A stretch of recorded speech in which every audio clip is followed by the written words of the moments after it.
World Championships. Obviously, I still want to do well at the World Cups and race well, but it's mostly gearing up towards the World Championships.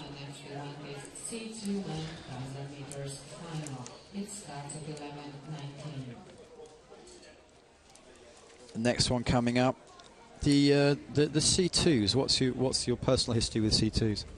I haven't done a lot on the international level. I've done a lot at home within Canada, but we have a pretty strong field here. The Czech crew, again, is really strong. Radan Dvorak, did they win in Duisburg, I believe? They won Duisburg last year, yeah, actually ahead of the Olympic champion Germans. So not sure if they had quite the result they wanted at the Olympic Games, but definitely still a young crew, a strong crew, and a lot more from them in the future for sure. And the Hungarians, they've had a change in the, well, not the last minute, but a couple of days ago, I gather, was it Martin Todt? He was injured, so they had Enrique Vesmaniani took him over. That must be quite tough to come in. That can be tough, but sometimes it can work to your advantage, you know, just something new and maybe lower expectations. You just go out there and see what you can do, and sometimes that works out well. The Hungarians, C2, for the first time in a lot of years, didn't qualify for the Olympic Games last year, and I think definitely they'll be looking to kind of fix that. They've had so many past champions in the C2 discipline that I'm sure they're looking to get back into it there. Belarus always has a strong canoe program. We'll see what they can do in lane 1. Rabchanka and Wojcicki, they've dominated in the C4s in the world, haven't they? Yeah, absolutely. They're the C4, incredible. Also in the shorter C2 distances, they've done well. See if they can do it in the 1,000-meter. Cuba, lane 7 in the Olympic final last year. Always a threat for a medal. We'll see what kind of form they're in. Russia, like I said, one of the strongest programs overall, especially in the canoe. A lot of depth. These guys are, I think, a new pair.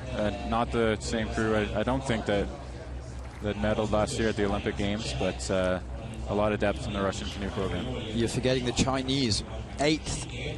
Oh, sorry, they won the semi-final in the Olympics. They won the semi-finals. I believe they came 8th in the final. Yeah, they did. Yeah, again, the C2, the final. Not sure what happened to the Chinese. Again, not what they were looking for, obviously, with 8th, but again, that could have motivated them to come out stronger this year and kind of prove themselves.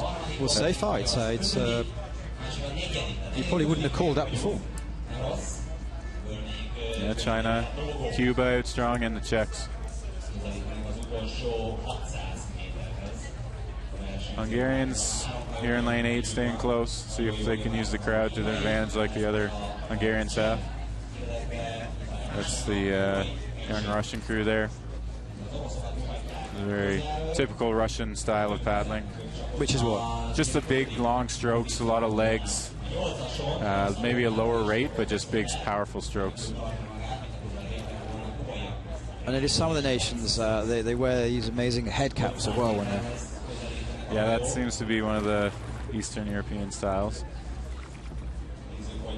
What surprised me with this, the sunshine the last couple of days, is how few paddlers actually wear sunglasses. Yeah, sometimes it's just if you're not used to it, or you're worried that it'll get in the way, or you'll hit it with your arm. Just definitely just personal preference. And I mean, squinting for 4 minutes isn't too bad. Okay, I guess. It looks like it's the Czechs and the Chinese. Cuba staying close. It's a good shot of the Chinese from the front there. Chinese always seem to be wearing long pants and long shirts no matter what the weather, whether it's 35 degrees in August or 12 degrees in April. It's seems to be their uniform no matter what. Red trousers, blue tops, but all looking very smart though. Absolutely. There's another of the Hungarian crew trying to respond to this crowd. Absolutely perfect racing conditions. The wind looks to drop completely. Great shot of the Czechs from the front there. One of the smoothest, nicest looking crews in the world. And they look pretty strong here at the end. We'll see if they can hold off the rest of the field. Yaroslav Radon, 26 years old, and Filip Dvorak, 24 years old. So they've still got a few years in them. Absolutely. And they're going gold at the Europeans, obviously. Yeah, a lot of potential. some nice looking socks there as well. It looks like Hungary is making a move, lane 3. It's going to be close anyway. 100 meters to go. Yeah, it looks like they may pass the Czech crew. Again, it's this Hungarian crowd just bringing them home. Yeah, the last 50 meters, it's changed, isn't it? Very impressive. Looks like Poland's looking to pass the Czechs as well, but definitely Hungary for the win. Heck of a finish from them. To be able to pour it on like that at the end of a 1,000-meter race is not an easy feat. So good on them.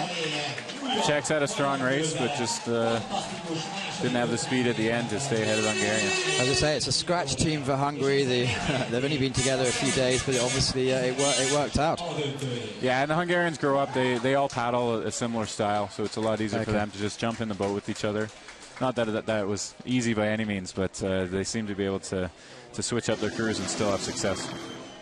In the end, they won by almost pretty handily. Yeah, one of the actually biggest margins we might have seen so far, and they did it all in the last 200 meters. So pretty impressive. And there's a Polish crew that got in for silver or bronze. Not sure if they snuck ahead of the Czechs or not.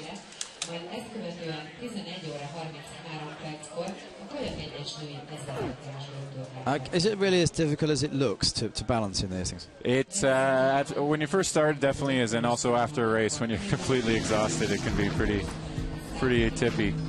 When's the last time you fell in?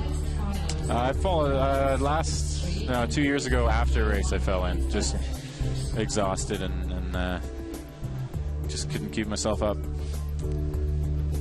Any advancements coming through in the design of either the paddles or the boats, or is it fairly standard now? Pretty standard, but the boat companies are always looking to get that little bit of an advantage. I was testing out Nello this week. Just they made a slight change to the boat, and always just trying to improve a little bit and find ways to go faster. How does the feedback actually work? Because obviously you're at the top level. Do they tell you what you're going to have, or do you tell them what you're going to have? We work back and forth. Nello's been a great sponsor of mine, a great boat company. They work with the athletes so well. It's just an open communication, and you can tell them what you want, or they can suggest something, and then it's back and forth. So do you always bring your own boat when you... No, they ship them to the regattas for us. So like I said, their customer service is top notch. And you personally, how many boats do you have? I think I have 3 at home right now, and then 1 or 2 here in Europe. Hungary, Czech Republic, Poland, unofficial results rather, the C2 men. And if you jumped in the boat of Sebastian Brendel or someone else, would you just find it unnavigable? No, you can probably get away with paddling it, but yeah, you customize your setup pretty strictly,